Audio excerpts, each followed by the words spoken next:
But are they being bought? That's coming up on the Grapevine. But first, will Florida and Michigan be allowed to seat their delegates at the Democratic National Convention this summer? We'll lay out all the options next. Of all delegates by the Democratic National Committee for moving up the dates of their primaries may again be in play. The Clinton campaign, which won both contests, continues to say the votes should count.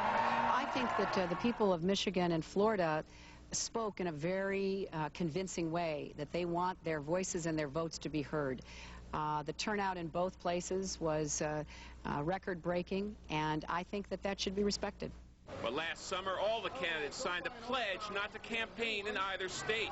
Senator Obama, whose name was not even on the ballot in Michigan, says to count such results is absurd. Obviously, it wouldn't make any sense. I think even my 6-year-old would understand it would not be fair for Senator Clinton to be awarded delegates when there was no campaign, and in one of the states, at least, my name didn't appear on the ballot. Top Democrats are grappling with their Michigan and Florida problem, and there's no consensus yet as to whether the party's decision to strip those states of their delegates should stand. Let's bring in our senior political analyst, Bill Schneider. He's watching the story for us. So, Bill, could a fight over seating the Michigan and Florida delegates be damaging for either candidate? Well, it could be damaging for both candidates and for the Democratic Party. Each candidate's interests are clear. Hillary Clinton wants the Michigan and Florida delegations seated at the Democratic Convention because most of them will vote for her. She won both contests. I think that the people of Michigan and Florida spoke in a very convincing way. Barack Obama doesn't want them seated because their votes could cost him the nomination. Those decisions would be made after the nomination, not before. But the clash of interests is turning into a clash of principles. Principle number 1, rules are rules. No delegates, no campaign. None of us have campaigned there, so people have no idea what the respective candidates stand for. Principle number 2, nearly 2.3 million people voted. Their votes should count. The people of Michigan and Florida apparently didn't abide by the rules because they came out and voted. They wanted their votes and their voices to be heard, and I think they should count. The Democratic National Committee has floated the idea of organizing caucuses to select delegates. If there is a way of organizing something in those states where both Senator Clinton and I can compete, and we have enough time to make our case before the voters there, I think that would be fine with me. Unfair, say Clinton's supporters. You can't undo an election where 1.7 million Florida Democrats have gone to vote in a secret ballot and replace it with a caucus that maybe 50,000 people would show up.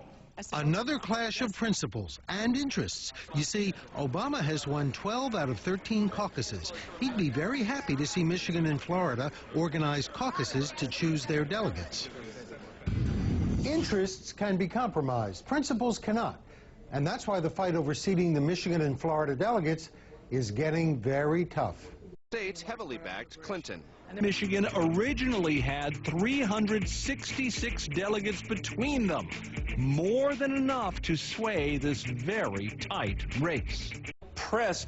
Bill, let me start with you with the first question. Okay. Is there any way for the Democrats to settle this that doesn't end up in a fistfight?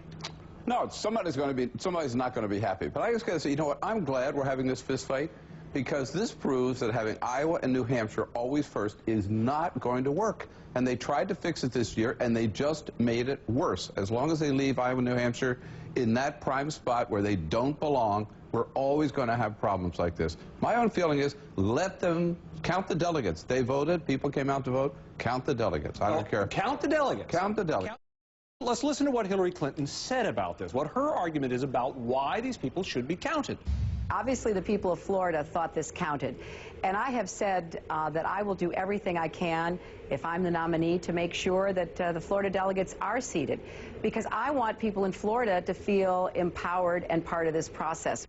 But, Bill, here's the thing that I don't get about this. How can you have a vote in a state where everybody's not running and not campaigning, and the state has been told you won't count, and then come back? You know what that's like? That's like having a warm-up for a baseball game, and then 7 innings in when you're behind saying, I want to count the home runs from the warm-up. I know. Mark and I agree on one thing. I mean, there's no perfect solution here. I mean, there is no easy solution here either. But, you know, these people in Florida, they thought it counted. They came out in record. They knew what the rules were. They knew it actually didn't count. They were told it would not count. But they still came out in record numbers because they're so excited about this. And by the way, Barack Obama was on the ballot in Florida. Now, he took his name off the ballot in Michigan. I think yeah, everybody did except for her almost. Exactly. Their dumb mistake. I think she showed a little savvy judgment there. I want to quickly let us hear from what Barack Obama had to say about this very same issue, just like we did Hillary Clinton. Mm-hmm. It certainly wouldn't be fair to allocate voters or allocate delegates based on a non-campaign. We did not campaign in those states. So there may be ways that we can manage this, having a caucus, for example, in either of those states that gives both of us an opportunity to compete for delegates. Bill, it seems to me that this is the fundamental issue for a lot of voters. The question of fairness. It may be unfair to keep them out, but there seems to be no fair way to bring them in. Doesn't this do just a lot of damage to the Democratic Party, no matter how they settle this? Well, Democrats will work this out. Don't worry. I'm not worried about that in the long run. But at the risk of knocking the halo off of Saint Barack Obama's head, he wants to keep the rules in Florida and Michigan, but he wants to change the rules for the superdelegates. Which is the next big question. There are almost 800 of those. And so he's saying that those people ought to vote for the person who wins the most popular votes and has the most delegates and wins the most states. So he wants to keep the rules in one place and change them in the other. You can't have it both ways.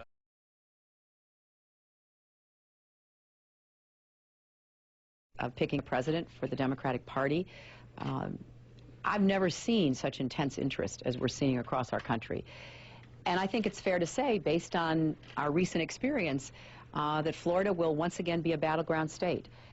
Senator Barack Obama's campaign also says it disagrees with the National Committee's ruling and says whoever the nominee is will fight to get Florida's delegates involved in the convention. Top Democrat